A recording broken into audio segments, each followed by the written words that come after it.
Please, just let me inside. I'll pay. I have nowhere else to go. The apartment manager blocked the door.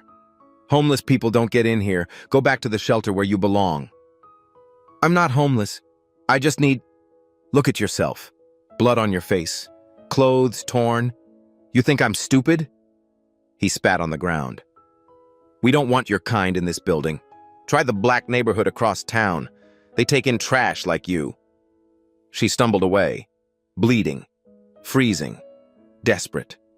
Door after door slammed in her face, until she saw one light, 4th floor, the only window glowing in a dark building called Grayson Heights. She climbed 4 flights of stairs and knocked. The man who opened that door was a single black father with $11 to his name and one last meal in his kitchen. He didn't know she was worth billions. But that single knock would destroy his secrets, test his soul, and rebuild his entire family from the ashes. To understand why Lamar Turner opened his door that night, you need to understand who he was and what he was running from. Soul and Spice Restaurant, 10:30 p.m. earlier that evening. The kitchen was hot. Grease popped on the stove. Lamar moved like a machine, chopping, stirring, plating. His hands were fast, precise, the hands of a man who'd been cooking professionally for 8 years. But if you looked closely, you'd see something else. A scar, long and jagged, running across his right knuckle. Jerome Wilson, head chef and Lamar's best friend, watched him from across the kitchen. You still work like you're running from something, man. Lamar didn't look up. I'm running from bills, that's all. Jerome laughed, but his eyes were serious. I've known you 10 years, Lamar. You never talk about your life before Janelle. One day, you're gonna have to face whatever you're hiding. Lamar's hand stopped moving, just for a second. That part of me is dead. Dead things don't stay buried forever. Lamar said nothing. He packed the leftover pasta into a container. His dinner. Maya's breakfast tomorrow. Behind him, the TV in the kitchen played the evening news. He didn't notice, but the screen showed a photograph. A young woman in an elegant gown, platinum bracelet on her wrist. The headline read, "Sinclair heiress missing after calling off wedding." Lamar grabbed his bag and left. Grayson Heights, 11:15 p.m. The rain had started. Lamar climbed the stairs to the 4th floor. The elevator had been broken for 3 months. Nobody in this building could afford to complain. He knocked on apartment 4A. Mrs. Lorraine Patterson opened the door. 72 years old. Smile like warm bread. There you are, son. Maya fell asleep on my couch around 9. Thank you, Mrs. Patterson. I don't know what I'd do without you. Don't mention it. That child is an angel. Lamar scooped up his sleeping daughter, 6 years old, braids tied with pink ribbons, clutching a worn stuffed rabbit named Honey. Mrs. Patterson watched them go. Then she pulled out her phone. Nothing new, she whispered into the receiver. He's home. Same routine. She hung up, her face tight with something that looked like guilt. Lamar's apartment. 11:45 p.m. The apartment was small, but clean. Every surface wiped down, every photo frame dusted. And there were many photos. All of them showed the same woman.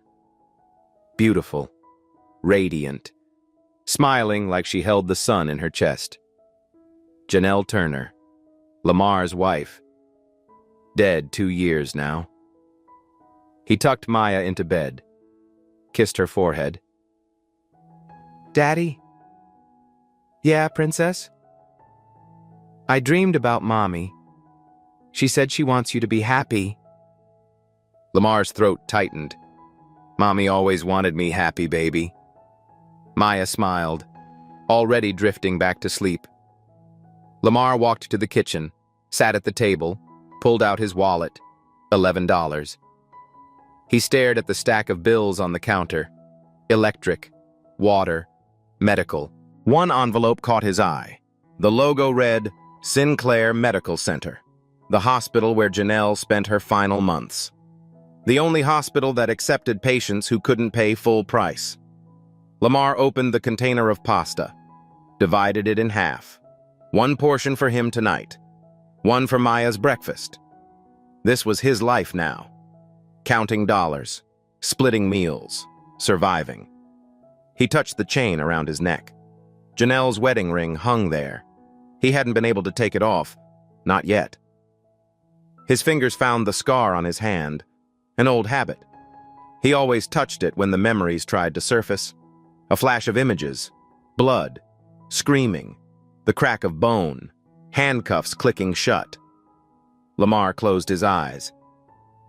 8 years, he whispered. It's over. It's done. But Jerome's words echoed in his mind.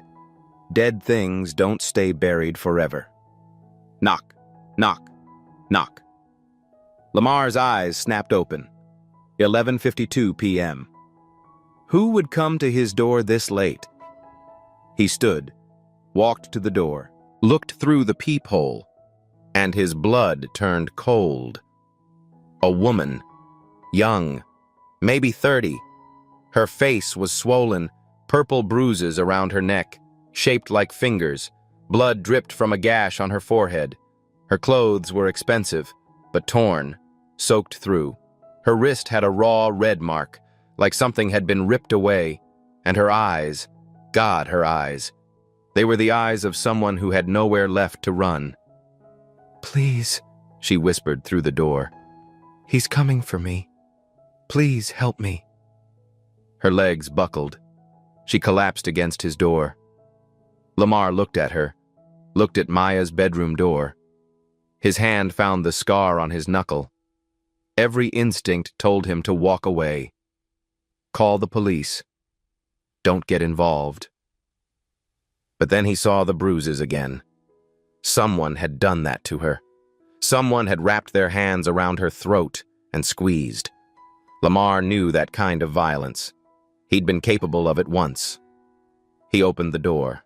He had no idea that the woman bleeding on his doorstep was running from a $2 billion empire. And he had no idea that saving her would cost him everything he'd built, including the secret he'd buried for 8 years. Lamar caught her before she hit the ground. She weighed almost nothing, like a bird with broken wings. He carried her inside, laid her on the couch, grabbed a clean towel from the bathroom. When he moved toward her to wipe the blood from her face, she flinched, hard. Her arms flew up to protect herself. Her whole body curled inward, the reaction of someone who expected to be hit. Lamar froze. He knew that reflex. He'd seen it before. In shelters, in support groups, in the eyes of women who had learned that love came with fists. He stepped back, raised his hands slowly.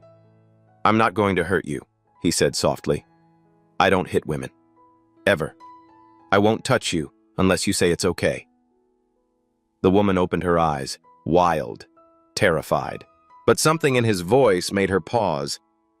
I'm sorry, she whispered. I didn't mean to. Don't apologize. You're safe here, I promise.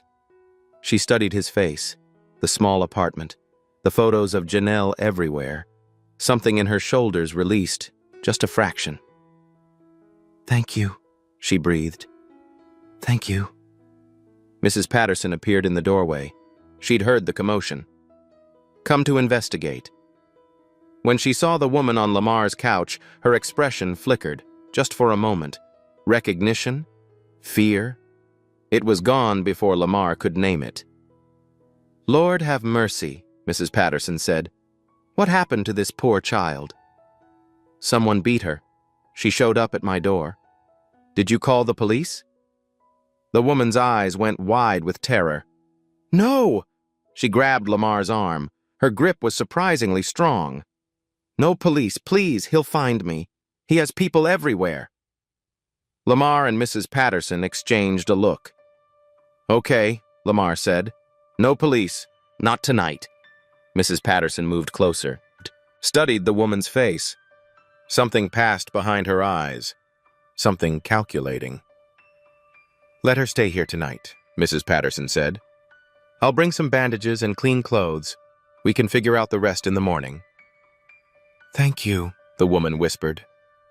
Mrs. Patterson left, but in the hallway she pulled out her phone again. "It's me," she said quietly. "There's a situation. A young woman just showed up at Lamar's apartment. She's injured, beaten badly, and I think it's her." She listened to the voice on the other end. "Yes, I'm certain. I'll keep watching." She hung up, took a breath, walked back inside with bandages and a smile that didn't reach her eyes. By 2 a.m., the woman was cleaned up. The cut on her forehead wasn't deep. The bruises would heal. But the fear in her eyes, that would take longer. Lamar sat across from her, keeping his distance, giving her space. "You don't have to tell me anything," he said. "But if you want to talk, I'll listen." She was quiet for the long moment. "Why did you let me in?" "What do you mean?" "A stranger, bleeding, in the middle of the night." She looked at him. "Most people would have called the cops or shut the door. You didn't even hesitate." Lamar thought about it. The real answer was complicated. It involved Janelle, and the person he used to be, and the man he was trying to become. But he gave her the simple version. "My wife used to say something. We don't help people because we know them. We help because we can." Tears spilled down the woman's cheeks. "That's beautiful." She was beautiful, inside and out. Was. She passed 2 years ago. "I'm sorry." Lamar touched the ring on his chain. "Me too." They sat in silence. The rain hammered against the windows. The city felt very far away. "My name is Livy," she finally said. "Thank you for saving me." "Lamar, and you don't need to thank me. Just rest. We'll figure out the rest in the morning." She nodded. Her eyes were already closing, exhaustion pulling her under. Lamar covered her with a blanket, turned off the lights. He sat in the kitchen, watching over her. This stranger in his home. His hand found the scar on his knuckle again. He told himself he was doing the right thing. He didn't know that by morning, everything would change. He didn't know that the woman sleeping on his couch was worth more money than this entire neighborhood combined. And he didn't know that someone was already coming for her. Someone who would burn down everything Lamar loved to get her back. She called herself Livy. She said she had nowhere to go. Both of those things were lies. But the truth was worse than Lamar could have ever imagined. 6:30 a.m. The next morning. Maya woke up first. She padded out of her bedroom in her favorite unicorn pajamas, rubbing sleep from her eyes, Honey the rabbit dangling from her hand. Then she saw the stranger on the couch. She didn't scream, didn't run. Maya Turner was 6 years old, and she had inherited her mother's fearless heart. She walked right up to the couch and stared. Olivia's eyes fluttered open. For a moment she forgot where she was. Then she saw the little girl, the braids, the curious eyes, the stuffed rabbit. "Hi," Maya said. "Who are you?" Olivia sat up slowly. "I'm a friend of your daddy's. How come your face is purple?" "I fell down." Maya nodded seriously. "I fell down once, at the playground. It hurt really bad." She held out her rabbit. "This is Honey. She makes the hurt go away. You can borrow her." Olivia looked at the worn stuffed animal, the button eyes, the patched ear. Something cracked inside her chest. When was the last time anyone had offered her something so pure, so freely given? No strings, no agenda, just kindness. Thank you, Olivia whispered. Her voice caught. That's very sweet. Daddy says we help people because we can. That's what Mommy taught him. Olivia clutched the rabbit, tears burning behind her eyes. Your mommy sounds wonderful. She was. She's in heaven now. Maya leaned closer. But I still talk to her sometimes. She talks back in my dreams. Lamar appeared in the kitchen doorway. He'd been up for hours, couldn't sleep, too many thoughts. Maya, don't bother our guest. She's not bothering me, Olivia said quickly. She's wonderful. Maya beamed, then her stomach growled. Daddy, I'm hungry. What's for breakfast? Lamar walked to the kitchen, opened the refrigerator. Empty. Opened the cabinet. A few ramen packets, a can of beans. That was it. And the pasta. The one container he'd brought home last night. The one meal that was supposed to last them both. He looked at Maya, looked at Olivia. His daughter needed to eat.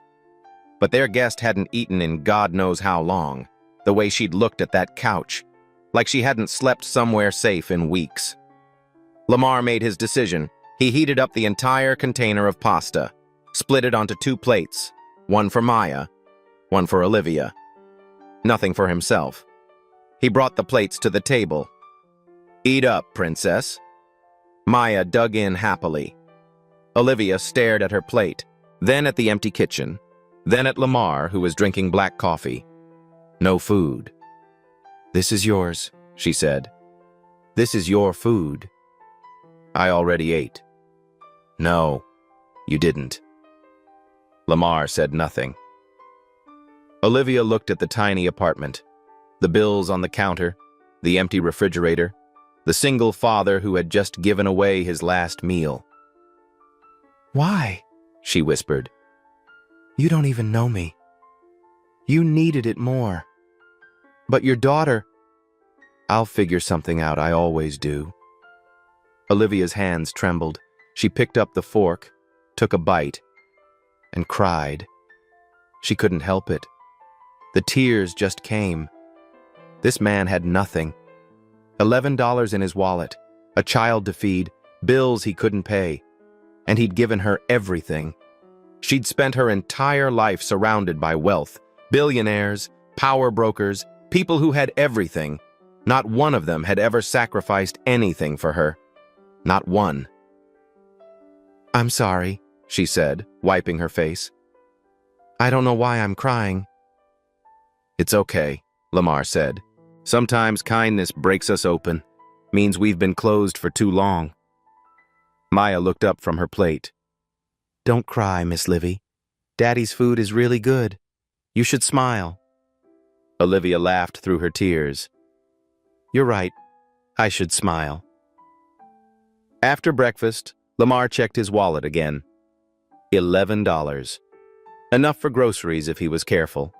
Enough to get through another day. He grabbed his jacket.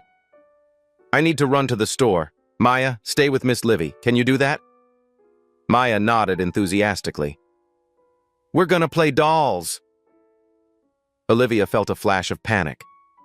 You trust me? You don't even know me. Lamar paused at the door. I know enough. I know you're scared. I know someone hurt you. I know you're not going to hurt my daughter. He met her eyes. I'm a pretty good judge of character. Comes from making a lot of wrong choices when I was young. He left. Olivia sat very still. His words echoed in her mind. Wrong choices when I was young. She looked at her hands, then at the little girl already pulling out a box of dolls. She looked at the photos on the wall, the beautiful woman who smiled from every frame, Lamar's wife, Maya's mother. She looked at the hospital bill on the counter, and she froze. The logo. Sinclair Medical Center. Her father's hospital. The one Richard Sinclair built. The one his foundation funded. The program that helped families who couldn't afford treatment. Her father had been dead for 2 years, but his legacy was still saving people. People like Lamar, people like Janelle. Something clicked into place. Something that felt like fate. This isn't random, she thought. This can't be random. Miss Livy, are you okay? Olivia blinked. Maya was staring at her. Yes, sweetheart. I'm okay. She forced a smile. Let's play dolls. But her mind was racing. She'd run from her old life. Run from Julian. Run from Victoria. Run from everything.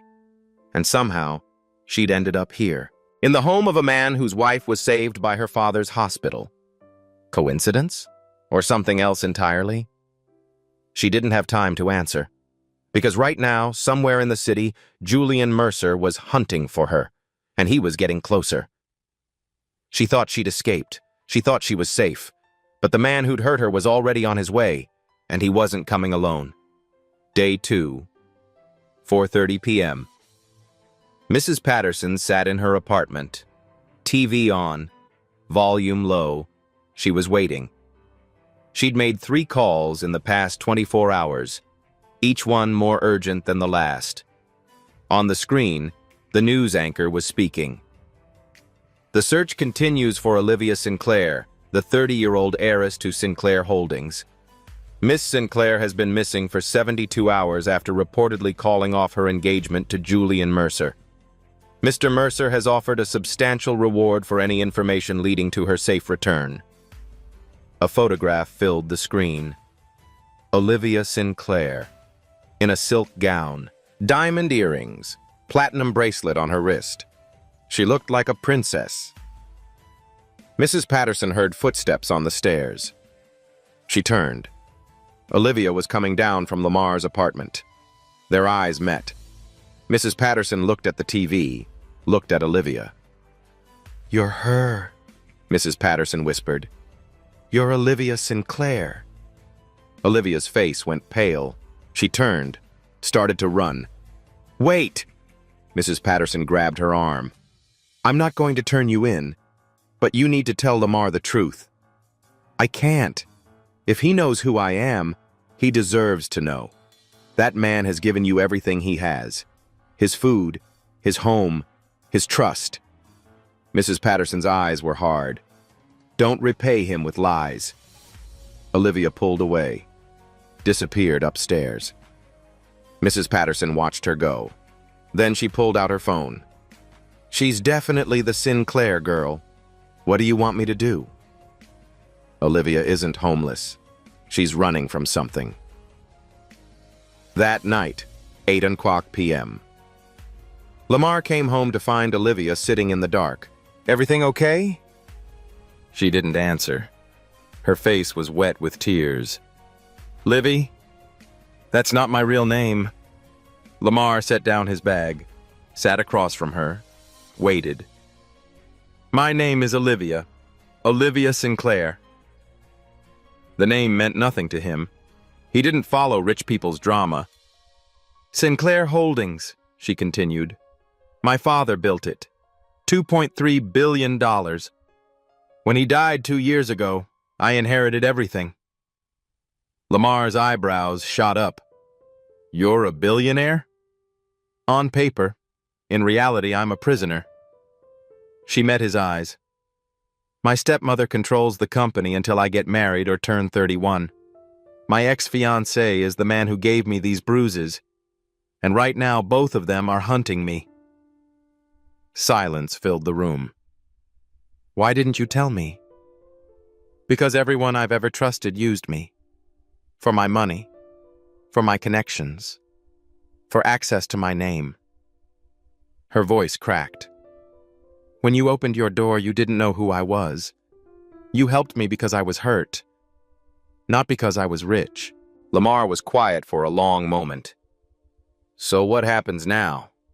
They're looking for you. There's probably a reward."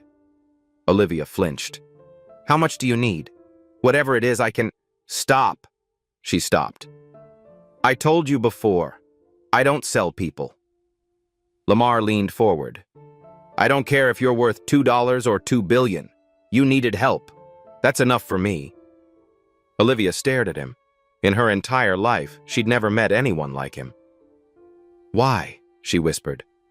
Why are you like this? Lamar's hand moved to the scar on his knuckle. Because I wasn't always this way, and someone gave me a second chance when I didn't deserve it. He paused. Her name was Janelle, and she saw something in me that I couldn't see in myself. Olivia wiped her tears. What did she see? That broken people can heal, if someone believes in them. The words hung in the air. Olivia thought about Julian, about Victoria, about every person who'd ever claimed to love her. None of them had ever said anything like that. Thank you, she said finally, for believing in me, even when I lied. Don't thank me yet. Lamar stood. We need to figure out a plan, because whoever's hunting you, they're going to find this place eventually. He didn't know how right he was. Olivia is a billionaire heiress, heir to Sinclair Holdings. She'd told him the truth about her name, but she hadn't told him everything, because the man who'd hurt her was already on his way, and he was bringing something that would tear Lamar's world apart. Day 3, 2:15 p.m. Lamar was at work when it happened. Maya and Olivia were playing in the apartment, drawing pictures, making up stories. For a few hours, Olivia forgot she was running. Then she heard voices in the hallway. A man's voice, smooth, cultured, cold. I'm looking for my fiancée, Olivia Sinclair. I have reason to believe she's in this building. Olivia's blood turned to ice. Julian. She grabbed Maya, pulled her into the bedroom, locked the door. Miss Livy? Maya whispered. What's wrong? Shh, baby. Stay very quiet. Don't make a sound. Through the thin walls, she heard Mrs. Patterson's voice. I don't know anyone by that name. Really? Julian's voice dripped with false politeness. Because I have sources that say otherwise. Your sources are wrong. Now please leave before I call the police. A pause, then footsteps, moving away. Olivia didn't move, didn't breathe. After 10 minutes, she crept to the window.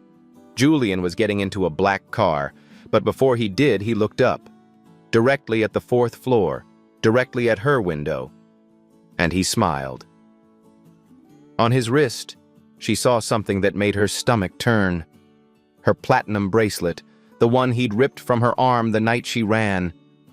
He was wearing it like a trophy. Julian has found her location. That night, 9:00 p.m. Lamar came home to find Olivia shaking. He was here. Julian. He found me. Lamar's jaw tightened. Did he hurt you? Maya? No. Mrs. Patterson sent him away, but he'll be back. Then we need to get you out of here. I can't keep running. Olivia grabbed his arm. And I can't keep putting you in danger. Let me worry about that. No, you don't understand. She pointed to the hospital bill on the counter. Lamar, your wife. She was treated at Sinclair Medical Center? Yeah. It was the only place that would take her. They had this program for people who couldn't afford full treatment. Olivia's eyes filled with tears. My father created that program. He built that hospital.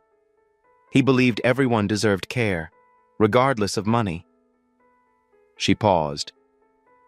He died 2 years ago, the same time your wife was being treated. Lamar felt something shift in his chest.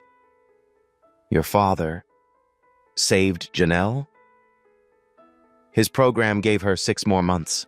6 months to say goodbye, to be with Maya, to be with you. Silence. Lamar touched the ring on his chain. She had time, he whispered. Because of him, she had time to prepare us. I think there's a reason I ended up here, Lamar. I don't believe in coincidences. Neither did he. Not anymore. Olivia's father saved Janelle's life. They were connected before they ever met. Fate had brought them together, but fate wasn't finished yet, because the person Lamar trusted most was about to betray him, and his darkest secret was about to be exposed. Day 5, 11 o'clock a.m. Lamar got a phone call that changed everything. It was Jerome. His voice was urgent. Lamar, listen to me carefully. Julian Mercer didn't find Olivia by accident. Someone in your building told him where she was. Lamar's grip tightened on the phone. What are you talking about? I have a friend who works security at Sinclair Holdings. He showed me some documents. Victoria Sinclair, Olivia's stepmother, she owns Grayson Heights, has for 5 years. She owns my building? And she has someone inside. Someone who's been reporting to her for years, watching the tenants, sending updates. Jerome paused. The name in the file is L. Patterson. The phone nearly slipped from Lamar's hand. No, you're wrong. I'm not wrong, man. Mrs. Patterson has been working for Victoria this whole time. She's the one who told them Olivia was with you. Lamar found Mrs. Patterson in her apartment. She was sitting in her usual chair, knitting, like nothing was wrong. You, Lamar said. His voice was barely controlled. You told them where she was. Mrs. Patterson's hands stopped moving. Lamar, let me explain. Explain what? His voice cracked. You've been watching me for years, reporting on me, on Maya.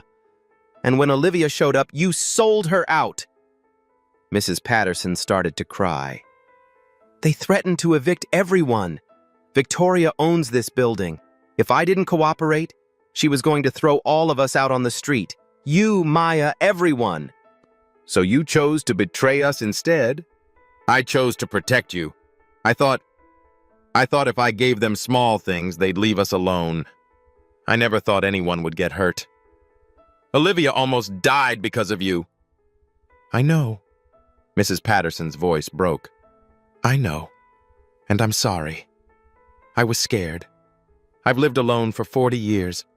This apartment is all I have. I was afraid of losing everything. Lamar stared at her. This woman who'd watched Maya since she was a baby, who'd been there when Janelle died, who he'd trusted like family. I looked you in the eyes, he said quietly, every single day, and you lied to me. Every single time. He turned and walked away. Mrs. Patterson called after him. Lamar, please, I made a mistake, please. He didn't look back. Mrs. Patterson is Victoria's spy. Same day, 3 o'clock p.m. Lamar returned to his apartment, still reeling. But Julian Mercer was waiting for him, sitting on the couch, legs crossed, smile like a snake. And he wasn't alone. 2 large men stood by the door. Mr. Turner, Julian said smoothly, we finally meet. Get out of my house. In a moment. First, I have something to show your lovely house guest. He looked at Olivia, who was pressed against the wall. Come sit, darling. You'll want to see this. He pulled out a folder, tossed it on the coffee table. Do you know who you've been trusting, Olivia? This noble, humble, single father? He spread the papers out. Mugshots, court documents, prison records, all of them with Lamar's face. 8 years ago, your hero here was arrested for aggravated assault. He beat a man so badly he shattered his cheekbone, fractured his eye socket, and put him in the hospital for 3 months. Olivia's face went white. That scar on his hand? That's where his knuckles split open from punching a man's face. Julian leaned back. He spent 2 years in prison. 2 years for nearly killing someone with his bare hands. Olivia looked at Lamar. Is this true? Lamar's voice was heavy. Yes. You beat someone almost to death? He was attacking Janelle. Lamar's eyes were haunted. He followed her home one night, tried to assault her. I walked in and I lost control. I couldn't stop hitting him, even after he stopped moving. Silence. Julian smiled triumphantly. You see, Olivia? He's no different from me. We're both violent men. At least I never went to prison for it. Olivia stood frozen, torn between two realities. The man who'd saved her, who'd given her his last meal, who'd treated her with nothing but kindness. And the man in those photos, young, angry, capable of terrible violence. Why didn't you tell me? She whispered. Because I was ashamed. Lamar's voice cracked. Because I spent 8 years trying to be someone else. Someone Janelle could be proud of. Someone Maya would never have to fear. He met her eyes. I didn't tell you because I thought, if you knew what I was capable of, you'd never look at me the same way again. Olivia said nothing. Julian stood, straightened his jacket. Come with me, Olivia. Come home. These people can't protect you. Olivia looked at Lamar, at Maya's bedroom door, at the photos of Janelle on the walls. Then she looked at Julian, at the bruises on her own wrists, at the cold calculation in his eyes. I need time, she said. I need to think. She walked out the door. Julian followed, smiling. Lamar watched her go, his heart shattering. Maya ran out of her room. Daddy, where's Miss Livy going? Lamar knelt down, wrapped his arms around his daughter. I don't know, baby. I don't know. Lamar has a violent past. He served 2 years in prison for nearly killing a man. She was gone. His secret was exposed, and Lamar thought he'd lost everything. But Julian wasn't finished, because the monster was about to do something unforgivable, something that would bring Lamar's greatest fear to life. And day 7, 3:30 p.m. 2 days passed. Lamar went through the motions, working, cooking, caring for Maya. But part of him was hollow. He hadn't heard from Olivia. He tried not to think about where she was, what Julian might be doing to her, whether she hated him now. Mrs. Patterson tried to approach him twice. Both times he walked away without a word. He was picking up Maya from school when it happened. His phone rang, an unknown number. Mr. Turner? The voice was Mrs. Patterson, hysterical, sobbing. Lamar, I'm so sorry. I'm so sorry. What's wrong? Maya. They took Maya. The world stopped. What? Julian came. He had men with him. I tried to stop them. I tried. She was screaming now. They grabbed her and put her in a car. She was screaming for you. She was screaming for her daddy. Lamar couldn't breathe. Where did they take her? I don't know, Lamar. I'm so sorry. This is my fault. This is all my fault. He hung up. His daughter was gone. Julian Mercer had taken his 6-year-old daughter. Olivia received the call 30 minutes later. Julian's voice was ice cold. You have 2 hours. Come back to me. Sign the marriage papers, or the little girl disappears. She's 6 years old. She has nothing to do with this. She has everything to do with this. You made her matter when you stayed in that man's apartment. Now she's leverage. Julian, please. 2 hours, Olivia. The Mercer estate. Don't be late. Olivia arrived at the estate alone. Julian was waiting in the study. Contract on the table. Pen beside it. And in the corner, tied to a chair, was Maya. Tears streaming down her face. Honey the rabbit clutched to her chest. Livy, Maya sobbed. I want my daddy. I want to go home. Olivia's heart shattered. Let her go. I'll sign whatever you want. Julian slid the papers toward her. Marriage contract. Sign here and here. Olivia picked up the pen, her hand shaking. She signed, Now release her. Julian laughed. After the wedding is finalized, she stays with us until then. Insurance. You promised! I lie. It's what I do best. Maya was crying harder now. Miss Livy, help me, please! Olivia looked at the child, at the monster in front of her, at the bottle of pills on Julian's desk, his sleeping medication. She recognized it. In that moment, she made a decision. She grabbed the bottle, twisted off the cap. Olivia! No! She swallowed every single pill. Julian lunged for her. Too late. Olivia smiled. If I die, you get nothing. The entire fortune goes to charity. Every single penny. Her eyes rolled back. She collapsed. Julian kidnaps Maya. Olivia kills herself to stop Julian. Hospital.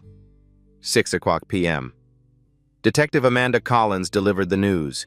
She found Lamar at the police station. He'd been there for hours, demanding answers, threatening to tear the city apart. Mr. Turner, her voice was gentle. We found Maya. She's safe. She's at the hospital being checked out. Lamar nearly collapsed with relief. But there's something else. He looked up. Olivia Sinclair was found at the Mercer estate. She took an overdose of sleeping pills. No. The paramedics tried to revive her, but she was unresponsive for too long. No. I'm sorry, Mr. Turner. Olivia Sinclair was pronounced dead at 5:47 p.m. Lamar's knees gave out. He sank to the floor of the police station. The woman who'd knocked on his door. The woman he'd fed with his last meal.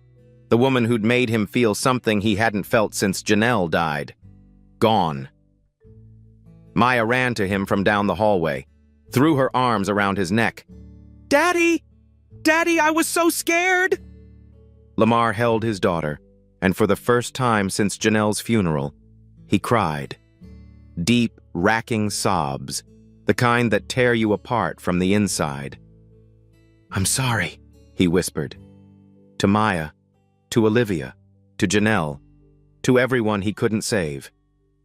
I'm so sorry. He didn't know. He couldn't have known. 3 miles away, in the city morgue, Dr. Sarah Williams was waiting. And at exactly 3:00 a.m., Olivia Sinclair's body bag began to move. He thought she was dead. He thought he'd lost her forever. But death isn't always the end. Sometimes it's just the beginning of revenge. For 3 days, Lamar was a ghost. He went through the motions, made Maya breakfast, walked her to school, went to work. But his eyes were empty. At night, he sat alone in the kitchen, staring at the couch where Olivia had slept, at the table where she'd eaten his last meal. Maya found him crying once. Daddy? Are you sad about Miss Livy? Yeah, baby. I'm sad. I'm sad too. Maya climbed into his lap. She was really nice. She made the hurt go away. Lamar held his daughter close. He'd known Olivia for less than a week, but somehow she'd cracked open something in him, something he'd sealed shut when Janelle died. And now that crack was bleeding. City morgue, 3:00 a.m. The body bag unzipped from the inside. Olivia sat up, gasping, choking, heart pounding. Dr. Sarah Williams was there instantly, checking her vitals, helping her breathe. Easy, easy. You're okay. The drug worked exactly as planned. Olivia's voice was raw. How long was I out? 12 minutes of cardiac arrest, long enough to fool everyone. Sarah handed her water. Maya is safe. The police have her. And Lamar? Sarah's expression softened. He thinks you're dead. He's not taking it well. Olivia closed her eyes, pain washing over her. I need to see him. Not yet. Julian is still being questioned. We need to finish this first. Finish what? Sarah pulled out a folder. Victoria Sinclair, your stepmother. I've been gathering evidence for months. She opened it. Did you know she murdered your father? Olivia went still. What? His car accident. It wasn't an accident. Victoria had his brakes tampered with. I have the mechanic's confession. I have financial records showing she paid him. Olivia's hands shook. She killed my father? And that's not all. Sarah flipped to another page. 25 years ago, Victoria had another husband, Julian's father. He died of natural causes when Julian was 9. She poisoned him. Then she took Julian in, raised him, shaped him. Sarah's voice was grim. Julian isn't just your abuser, Olivia. He's a victim too. Victoria created him. Police station. Interrogation room. Olivia walked in wearing a disguise. Wig, glasses, unrecognizable. Julian was handcuffed to the table. He looked up and screamed, "You're dead! I watched you die!" I have excellent doctors. Julian tried to lunge at her. The cuffs held him back. Olivia slid the folder across the table. Read this. Julian's hands trembled as he opened it. His father's death certificate, Victoria's financial records, the poison she'd used, the insurance payout she'd collected. No, Julian whispered. No, this isn't real. She killed your father, Julian, when you were 9 years old. Then she took you in and turned you into this. Olivia's voice was cold. You think the violence in you is natural? She made you this way. She trained you, molded you. She loved me.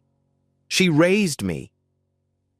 She raised a weapon, a tool, something she could use to control me and get access to my fortune.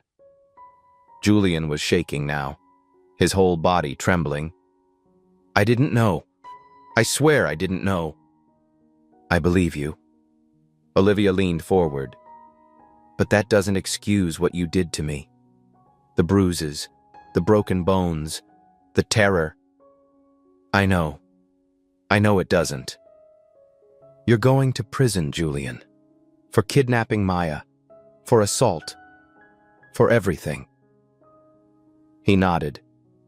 Broken. But before you go, you have a choice. Help me take down Victoria. Testify against her. Or spend the rest of your life knowing the woman who killed your father is still free. Julian looked up. For the first time, Olivia saw something human in his eyes. I'll testify.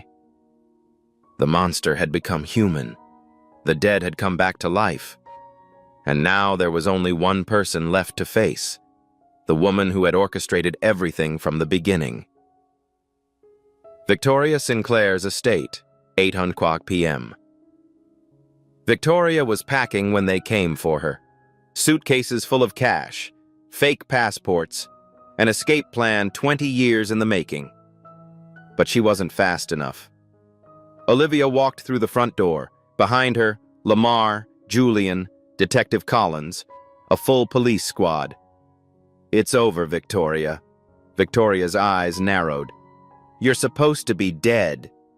I learned from the best. You taught me that death can be faked.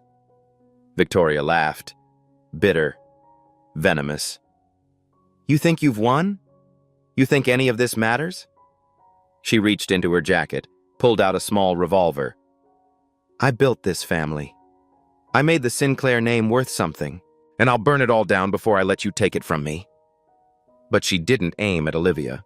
She aimed at the door, where Mrs. Patterson had just appeared. Drop the gun, Mrs. Sinclair. Mrs. Patterson's voice was steady, calm.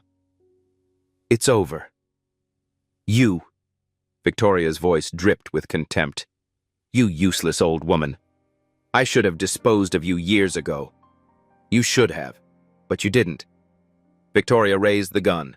Mrs. Patterson moved. She lunged at Victoria, a small knife hidden in her sleeve. She drove it into Victoria's arm. Victoria screamed. The gun went off. Mrs. Patterson fell. Lamar reached her first. Mrs. Patterson lay on the floor, blood spreading across her chest. "Lamar!" Her voice was fading. "I'm sorry. For everything. Don't talk. Save your strength." "No." She grabbed his hand. "I need you to know. I was wrong. I was so scared of losing my home that I lost myself." Her eyes found his. "Don't ever let fear turn you into someone you're not." Lamar's tears fell on her face. "I forgive you. I forgive you." Mrs. Patterson smiled. "Tell Maya. Tell her I loved her. Like my own grandchild." "I will. I promise." "And Lamar?" "Yes?" "Be happy. Janelle would want you to be happy." Her eyes closed. Her hand went limp. Mrs. Lorraine Patterson was gone. Lamar held her and wept. Victoria was handcuffed, dragged away, screaming. The evidence was overwhelming: murder, fraud, conspiracy. She would spend the rest of her life in prison. Julian watched her go, his face empty. "I loved her," he said quietly. "I thought she loved me." Olivia stood beside him. "Monsters don't love, Julian. They consume." "What happens to me now?" "You testify. You serve your time. And maybe you find out who you were supposed to be before she broke you." Julian nodded. For the first time in his life, he looked like a human being. The villains were gone. The truth was exposed. But the hardest battle was still ahead. The battle to build something new from the ashes of everything they'd lost. 6 months later, grand opening day. The sign above the door read, "Janelle's Table." A small restaurant, warm lighting, the smell of home cooking, and photos on every wall. Janelle Turner, smiling her radiant smile. Richard Sinclair, distinguished, kind. Mrs. Lorraine Patterson, the woman who'd made mistakes but died trying to fix them. Lamar stood in the kitchen. White chef's coat, his name embroidered on the chest. Jerome worked beside him. Head chef, best friend, brother in everything but blood.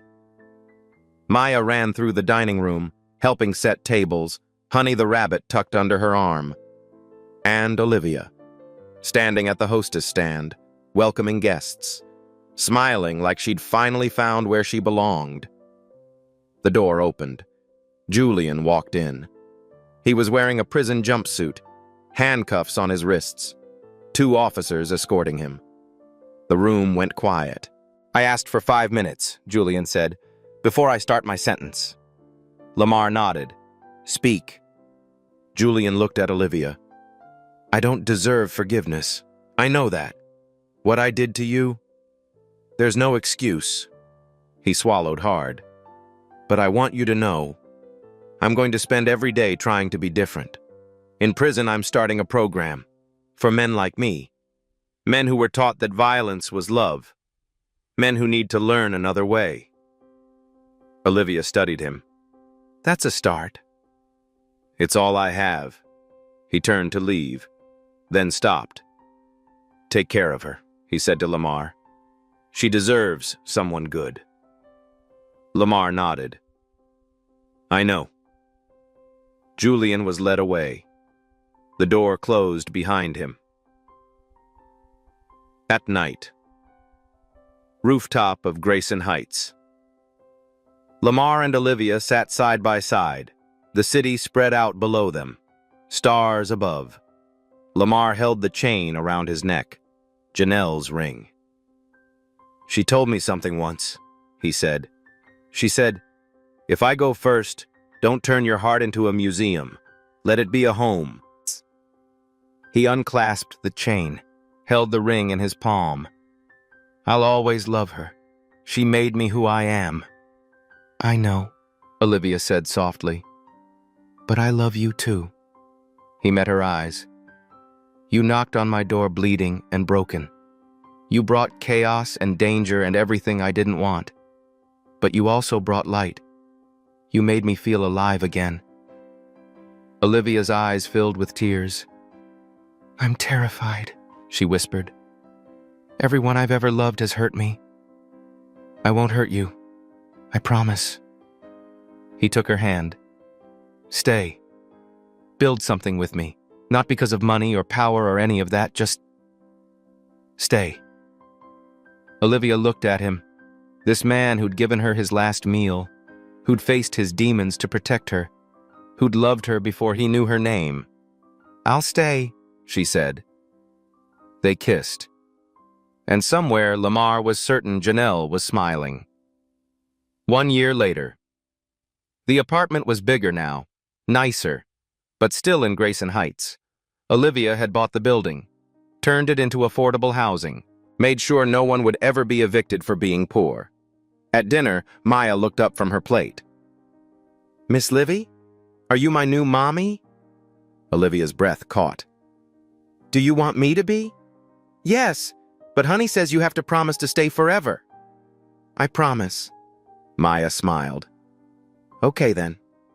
You're my mommy now. On the wall, 4 photos hung side by side. Janelle, Richard, Mrs. Patterson, and the new family.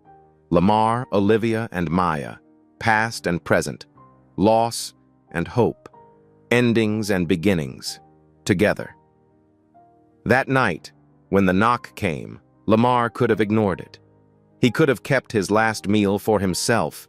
He could have protected his secrets. But he opened the door. He gave what he had. He faced what he feared. And it changed everything. Sometimes the person you save will save you right back. Sometimes the one who betrays you will die to make it right. Sometimes your enemy is also a victim. And sometimes the last meal you give away becomes the first meal of a brand new life. So I want to ask you, when was the last time you opened the door for someone who needed help? Drop your answer in the comments. And if this story moved you, if it made you think or cry or believe in second chances, hit that like button. Share it with someone who needs to hear it. And subscribe so you don't miss what comes next. Because every story here is about the same thing, the power of ordinary people doing extraordinary things. See you in the next one.